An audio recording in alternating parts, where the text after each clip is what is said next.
नमस्कार बंधुरा आपनारा सबाई निश्चयई भालो आछेन। रिंकू रान्नाघरे आपनादेर सबाइके स्वागत। बंधुरा आज आमी तैरी करब डुमुर आलू कषा, जेटा आमी निरामिषभावे आज बानाबो, तबे एटा आमिषभावेও किन्तु तैरी करा जाय।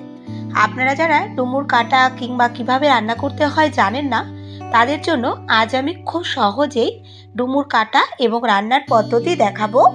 किभाबे निरामिषभावे बानालेও एर स्वाद आमिषेर थेकेও अनेक बेशी सुस्वादु हय, सेटाई आज आमी आपनादेर करे देखाबो। आशा करी बंधुरा आपनादेर आमार आजकेर भिडियोटी खूबই भालो लागबे, ताई आमार साथे शेष पर्यन्त थाकार अनुरोध रइल। देखुन बंधुरा এই ডুমুরগুলো আমি বাজার থেকে কিনে আনিনি, আমাদের বাড়ির পাশে পুকুর পাড়ে হয়েছিল, সেখান থেকেই আনা হয়েছে। এগুলো দিয়েই আজ আমি রান্নাটা করব। আর দেখুন বন্ধুরা ডুমুরগুলো কতটা বড় বড়, তবে আমার শাশুড়ি মা বলেন ডুমুর নাকি ছোট থাকলেই খেতে বেশি ভালো হয়। যাই হোক, যেটা পাওয়া গেছে সেগুলো দিয়েই আজ আমি রান্নাটা করব। ডুমুর আমার শাশুড়ি মাই কেটে দিয়েছে, কিভাবে কেটেছে সেটা আমি আপনাদের একবার দেখিয়ে দিচ্ছি।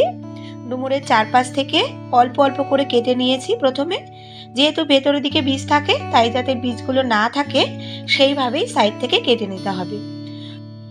তবে আরও একভাবে অনেকে এই ডুমুর কাটে, সেটা হলো প্রথমে ডুমুরটাকে মাঝ বরাবর কেটে নিতে হবে, তারপর একটা চামচের পেছনের দিকটা দিয়ে বীজগুলো ভালো করে পরিষ্কার করে নিলে ব্যাস কাটা হয়ে গেল। কিন্তু আমার মনে হয় ওই মাঝখান থেকে বীজ ফেলে পরিষ্কার করতে অনেকটাই ঝামেলা, সেক্ষেত্রে এইভাবে সাইড থেকে অল্প অল্প করে কেটে নিলেই মনে হয় খুব তাড়াতাড়ি হয়। যেটা আপনাদের কাছে সহজ মনে হয় সেইভাবেই আপনারা কেটে নিতে পারেন। তবে ডুমুর কেটে কিন্তু জলের মধ্যে রাখতে হয়, এতে এর যে এক্সট্রা কষ থাকে সেটা বেরিয়ে যায়। ডুমুরগুলো একটু কচলে নিচ্ছি ভালো করে, আর 2-3 বার তারপরে ধুয়ে নিয়েছি ডুমুরটা, এতে এর কষটা বেশ ভালো করে বেরিয়ে যাবে। তারপর আমি প্রেসার কুকারের মধ্যে ডুমুরগুলো দিয়ে দিচ্ছি। এবার আমি এর মধ্যে দেব 1/4 টিস্পুন হলুদ ও সামান্য লবণ। তারপর 2 কাপের মতো জল অ্যাড করব। জলটা দিয়ে একটু ভালো করে মিশিয়ে নিয়ে প্রেসার কুকারে ঢাকনা লাগিয়ে একটা সিটি মেরে নেব। এতে ডুমুরগুলো খুব ভালোভাবে সেদ্ধ হবে। আপনারা চাইলে এই প্রসেসটা কিন্তু কড়াইতেও করতে পারেন।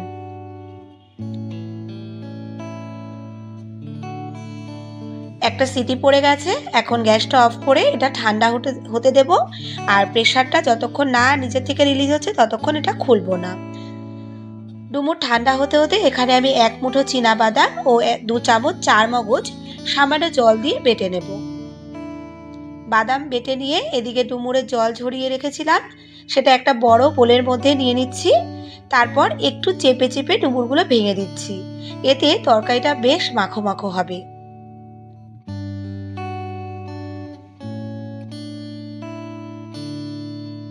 এখন গ্যাসে কড়াই বসিয়ে একটু গরম করে নিয়ে এতে আমি দিচ্ছি 2 টেবিল চামচ সাদা তেল।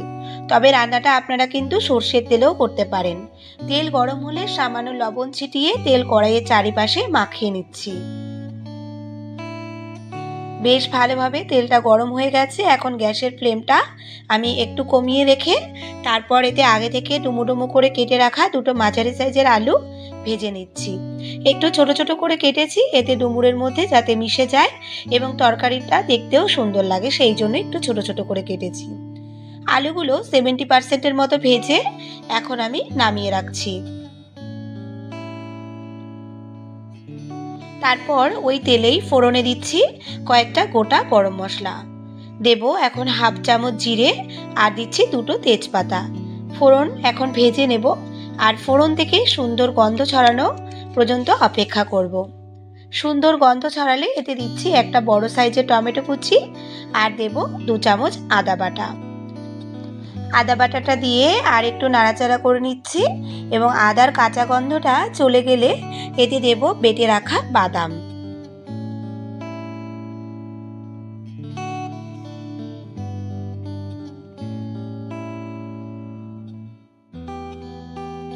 বেটে রাখা বাদাম ও চারমগজটা দিয়েছি। তারপর এতে দিয়েছি অল্প পরিমাণে ছোলা সেদ্ধ।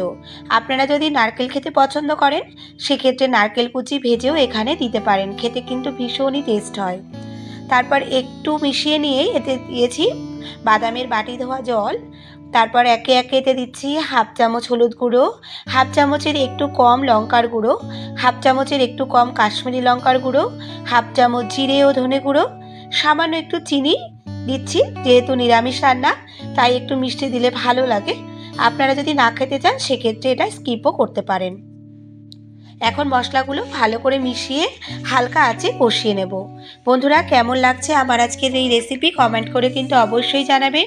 আর আমার যেসব বন্ধুরা এখন আমার চ্যানেলটি সাবস্ক্রাইব করেননি তাদের কাছে রিকোয়েস্ট, আমার চ্যানেলটি সাবস্ক্রাইব করে আমার পাশে থাকুন এবং পাশে থাকা বেল আইকনটি ক্লিক করে দেবেন যাতে আমার পরবর্তী ভিডিও নোটিফিকেশানটি আপনার কাছে সবার আগে পৌঁছে যায়। বন্ধুরা, মশলাটা তো আপনারা দেখতেই পেয়েছেন, খুব সুন্দর তেল ছেড়েছিল। তারপর আমি এখানে সেদ্ধ করা ডুমুরটা অ্যাড করেছি। এখন সেদ্ধ করা ডুমুরটা দিয়ে একটু নাড়াচাড়া করে মিশিয়ে নিয়ে এতে দিলাম স্বাদমতো লবণ। স্বাদমতো লবণ দিয়ে এখন আমি মিনিট 3-4 এটা আমি কষিয়ে নেব। 3-4 মিনিট কষিয়ে নেওয়ার পর আমি এর মধ্যে ভেজে রাখা আলুটা অ্যাড করেছি।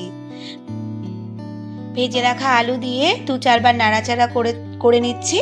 আর যেহেতু এতে বাদাম দেওয়া আছে তাই একটু ঘন ঘন নাড়তে হবে, নইলে কড়াইয়ের নিচে একটু ধরে যাওয়ার সম্ভাবনা থাকে। তারপর এতে আমি অ্যাড করছি পরিমাণ মতো জল। ডুমুর তো আগে থেকেই সেদ্ধ করা আর আলু যেহেতু ভাজা তাই অলমোস্ট সেদ্ধ হয়েই গেছে, তাই সেটা বুঝেই এখানে জলের পরিমাণটা দিয়েছি। আপনারা যে যেমন ঝোল পছন্দ করেন সেটা বুঝে এখানে দেবেন। জল দিয়ে ভালো করে মিশিয়ে ঢাকা চাপা দিয়ে এটা আমি হাই ফ্লেমে রান্না করেছি 5-7 মিনিট। 7 মিনিট পর আমি ঢাকনাটা তুলে একটু নাড়াচাড়া করে নিচ্ছি। আমার মনে হচ্ছে গ্রেভিটা একটু বেশি আছে তাই আরও একটু কমিয়ে নেব। দেখুন বন্ধুরা, আমি রান্না করে নিয়েছি এবং গ্রেভিটাও অনেকটাই কমে এসেছে। এই পর্যায়ে আমি এখানে দিচ্ছি সামান্য গরম মশলা গুঁড়ো ও 1 চামচ ঘি। গরম মশলা একটু ভালো করে মিশিয়ে নিলেই তৈরি নিরামিষ ডুমুর আলু কষা। ভীষণই টেস্টি এবং হেলদি একটা রেসিপি আপনাদের সাথে শেয়ার করলাম। ভাত রুটির সাথে এটা ভীষণই ভালো লাগে। আশা করি আপনাদের খুব সহজে আমি ডুমুর কাটা ও রান্না দেখাতে পেরেছি। ভালো লাগলে একটা লাইক করার রিকোয়েস্ট রইল, সাথে শেয়ার করে দিন আপনার পরিচিতদের কাছে। এখন তাহলে আসি বন্ধুরা, আপনারা সবাই ভালো থাকবেন, সুস্থ থাকবেন। দেখা হচ্ছে খুব শিগগিরই।